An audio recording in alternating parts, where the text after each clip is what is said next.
Kerja asal Tiongkok yang akan kembali bekerja di Konawe, Sulawesi Tenggara. Pemda asal Tiongkok bekerja di 2 perusahaan nikel di Konawe. Kita membahasnya bersama 2 narasumber kami, anggota Komisi 9 DPR, Saleh Daud. Selamat sore Pak Saleh, selamat sore Bu Irma.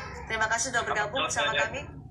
Pak Saleh, terkait dengan diizinkannya 500 tenaga kerja asal Tiongkok masuk ke Konawe oleh pemerintah Provinsi Sulawesi Tenggara di tengah COVID-19, apa pendapat Anda?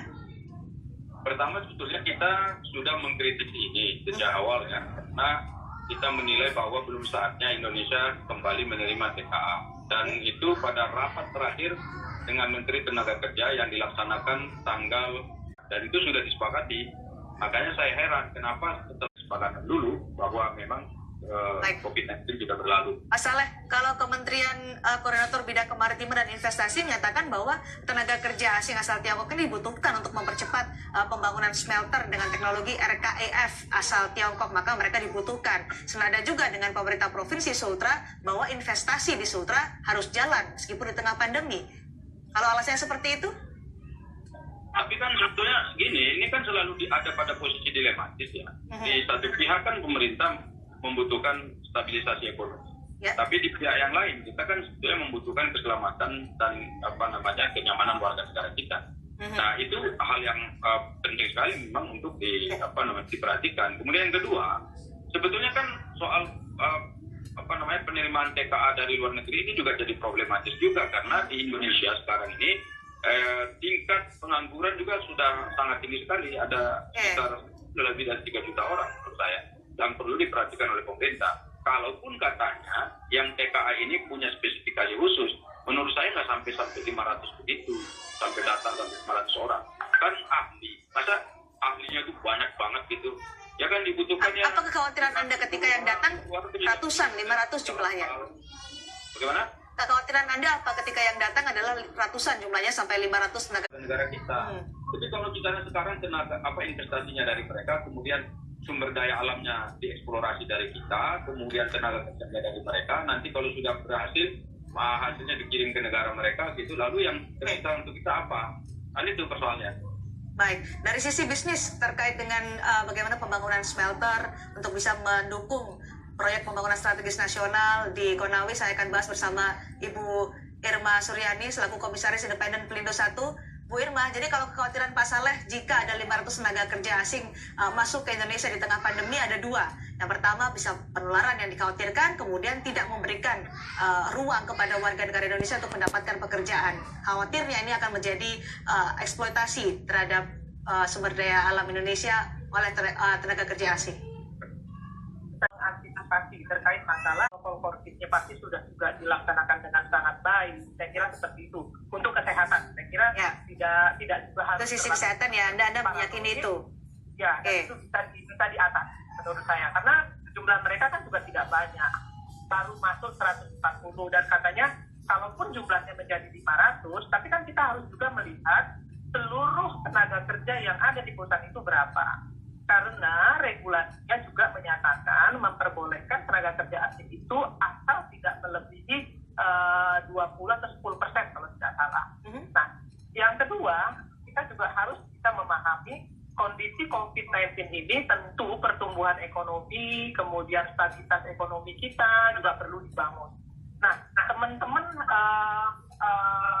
TKA yang masuk sekarang ini, kalau betul seperti yang disampaikan pemerintah bahwa mereka adalah tenaga kerja yang memiliki technical assistant atau technical know-how, tentu juga ini berguna sekali untuk Indonesia dalam memberikan alih teknologi.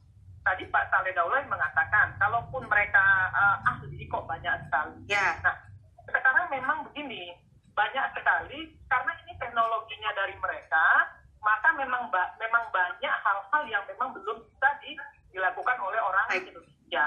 Tetapi ada masa tenggang waktu. Kalau yang saya tahu, saya juga sudah berkonsultasi juga, sering bicara juga dengan Ibu Menaker, bahwa mereka kan tidak lama sampai dengan proyeknya selesai, kemudian mereka harus balik.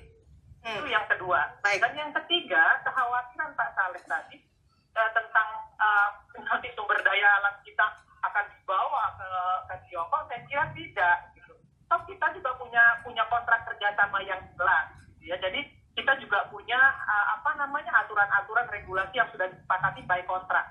Jadi itu tidak akan terjadi. Kan ini bukan zaman TOC, Pak Saleh Daulay. Silakan Mas Saleh. Boyong sumber daya manusia, sumber daya alam kita. Ya, silakan Mas Saleh. Yang perlu di TKA itu setelah COVID-19 ini mereda. Ini kan berarti ada pelanggaran atau ada kesepakatan itu dilanggar. Ini kan menjadi problem. Jadi kalau misalnya nanti semua yang kita sepakati di DPR itu lalu dilanggar oleh pemerintah, ini kan jadi sesuatu yang tidak wajar. Nah, kemudian saya mengatakan bukan berarti TKA itu dilarang di Indonesia, itu juga tidak benar. Kita membolehkan, tetapi tolong kesepakatan dibangun di DPR itu dihormati dan dilaksanakan. Sehingga dengan demikian ini kita bisa punya aturan yang jelas. Okay. Terutama Mas Saleh punya contoh, ada kesepakatan tidak dilakukan atau tidak dijalani? Nah, ya itu tadi, kalau kita kan sudah tanggal 6 yang lalu, mereka ribut ini. Ya.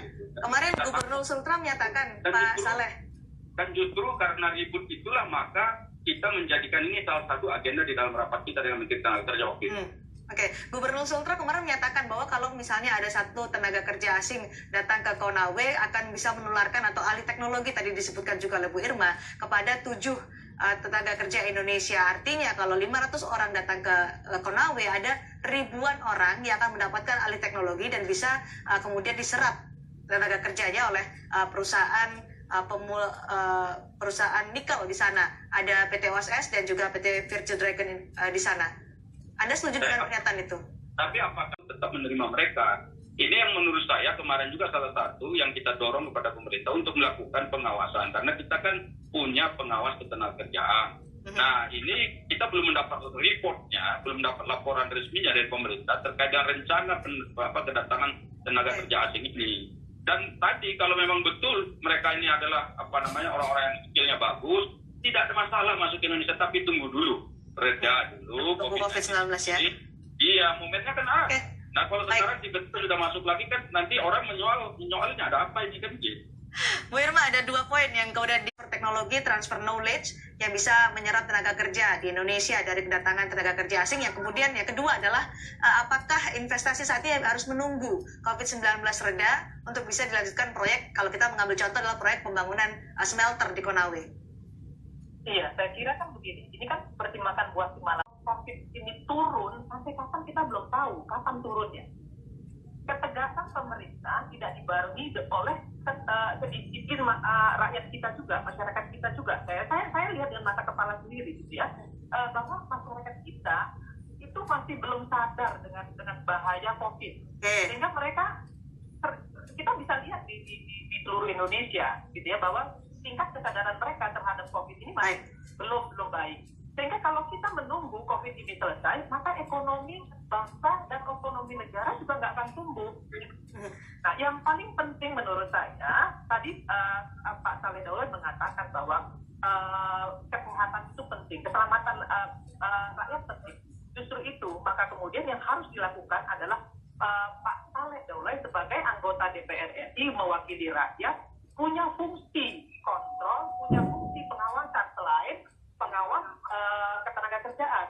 Maka teman-teman di DPR inilah yang harus juga melakukan pengawasan ke Konawe sana untuk melihat apakah benar mereka didampingi atau tidak. Apakah mereka memang memiliki memberikan technical know-how atau technical assistance atau tidak. Itu fungsi dan tugas DPR.